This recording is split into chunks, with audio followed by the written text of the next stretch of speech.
ഒരു കാര്യം നിങ്ങളോട് ചോദിക്കട്ടെ.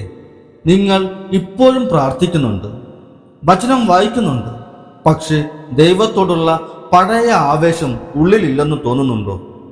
പ്രാർത്ഥന ഒരു ബന്ധമല്ല, വെറും ഒരു കടമയായി മാറുന്നുണ്ടോ?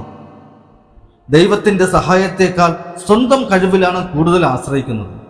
അതിലും ശ്രദ്ധിക്കേണ്ട മറ്റൊരു കാര്യം, മറ്റുള്ളവർ ചെയ്യുന്നു എന്ന ഒറ്റ കാരണം കൊണ്ട് ഒരിക്കൽ തെറ്റെന്ന് കരുതിയ കാര്യങ്ങൾ നമ്മളും ചെയ്യാൻ തുടങ്ങുന്നു. തെറ്റ് ചെയ്തിട്ടും ഉള്ളിൽ യാതൊരു അസ്വസ്ഥതയും തോന്നുന്നില്ല എങ്കിൽ നമ്മുടെ ആത്മീയ ജീവിതത്തെ ഒന്ന് പരിശോധിക്കേണ്ട സമയമായി.